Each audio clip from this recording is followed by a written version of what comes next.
안녕하십니까, 송준호입니다. 오늘 드디어 처음으로 사진 영상에 관한 실질적인 영상을 올리려고 합니다. 오늘은 삼각대에 대한 얘기를 해보려고 합니다.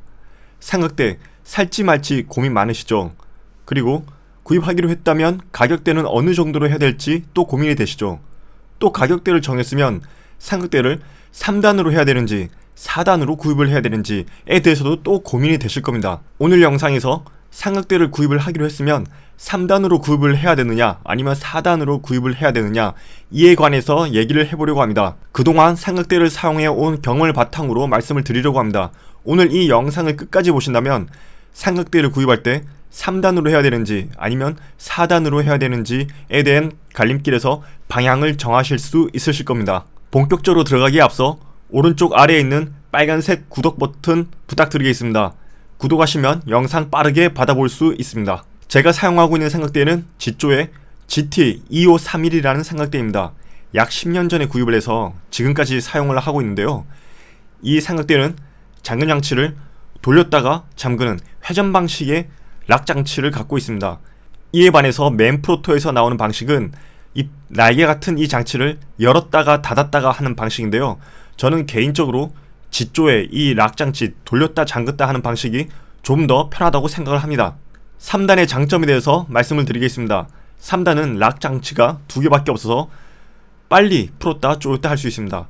이 부분에 대해서 제가 3단 삼각대를 사용하고 있으니까 밖에 나가서 바로 보여드리겠습니다. 삼각대를 갖고 바깥으로 나왔습니다. 제가 갖고 있는 삼각대는 지조 2531 삼각대로서 3단입니다. 3단이기 때문에 한 다리에 잠금 장치가 2개 있습니다.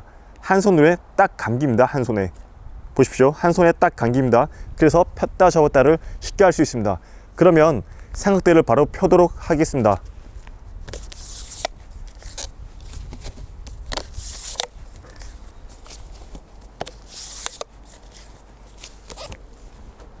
자, 어떻습니까?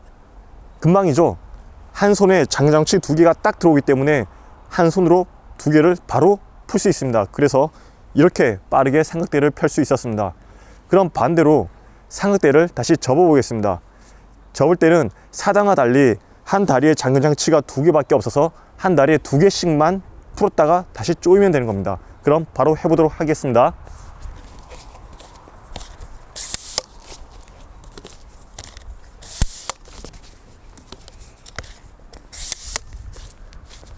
자, 어떻습니까? 빠르죠?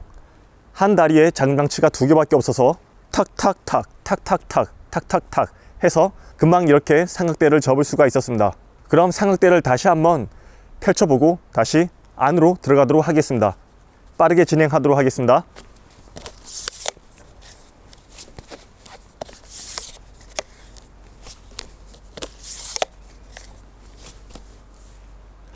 자, 이렇게 삼각대를 빠르게 펴보았습니다. 삼각대를 이렇게 빠르게 폈다 접었다 할 수 있기 때문에 야외에서 이동이 잦은 경우 삼각대를 쓰고 또 이동하고 또 삼각대를 쓰고 또 이동하고 삼각대를 또 써야 될 경우, 이럴 때 폈다 접었다를 여러 번 반복해야 되지 않습니까?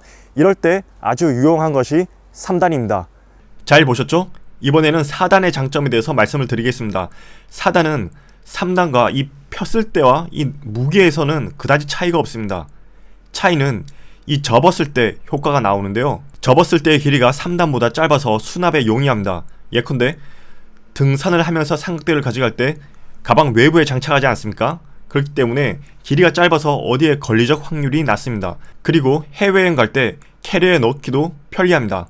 길이가 좀 짧으니까요. 이번에는 3단의 단점에 대해서 말씀을 드리겠습니다. 3단은 4단보다 접었을 때의 길이가 약간 더 길어서 이에 대한 불편함이 약간 있습니다. 제 삼각대 같은 경우 헤드까지 부착했을 때 이 총 길이가 70cm가 약간 넘습니다. 이로 인해서 어려움이 한 번 있었는데요.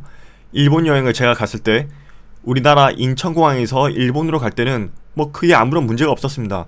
그런데 일본에서 돌아올 때 이 일본 사람들이 좀 깐깐하잖아요. 그래서 60cm 이상의 삼각대는 기내 반입이 안 된다고 합니다. 그런데 저는 이미 수화물로 캐리어를 다 보낸 상태였습니다. 그래서 캐리어에 다시 넣을 수도 있는 상황이 아니었습니다. 다행히 어찌어찌 해서 가지고는 탔는데 아차 했으면 일본에 두고 올 뻔했죠. 이것 말고는 딱히 어려움이 없었습니다. 이번에는 4단 삼각대의 단점에 대해서 말씀을 드리겠습니다. 4단 같은 경우는 다리 1개에 잠금 장치가 3개가 있습니다. 3개가 있다 보니까 이 한 손으로 락 장치 3개를 한 번에 잡기가 쉽지가 않습니다. 이 손이 웬만하게 큰 사람이 아니고서야 한 번에 3개를 모두 잡기가 쉽지가 않습니다. 그렇기 때문에 2번 정도 나눠서 이렇게 돌려야 되는데, 그러다 보면 이게 귀차니즘이 발생할 수 있습니다. 그러다 보면 삼각대를 펴는 시간이 좀 더 오래 걸리고, 그러다 보면 또 자연스럽게 삼각대 펴는 게 약간 귀찮아질 수가 있습니다. 그럼 자연히 삼각대를 이용한 사진을 못 찍게 되는 것이죠. 요런 단점이 있습니다. 저는 그래서 이런 사람에게 3단 삼각대를 추천드립니다. 일단 삼각대를 꺼냈으면 이동이 잦아서 삼각대를 폈다가 또 접고 이동하고, 또 폈다가 사진 찍고 또 접었다 또 이동하고, 이렇게 이동이 많으신 분들에게 3단을 추천드립니다. 반대로 1단 촬영지에 가면 삼각대를 펴고 난 후 이동이 전혀 없으신 분, 이런 분들에게는 4단을 추천드립니다. 예컨대 등산에서 야경을 찍으시는 분들, 해외여행을 가시는 분들, 이런 분들에게는 4단을 추천드립니다. 오늘 영상은 여기까지입니다. 제가 말씀드린 가이드가 여러분이 3단과 4단의 갈림길에서 선택하는 데 도움이 되셨으면 좋겠습니다. 앞으로도 사진에 관한 영상을 꾸준히 올리려고 합니다. 구독 버튼 누르시고 빠르게 받아보시길 부탁드리겠습니다. 저는 송준호였습니다. 감사합니다.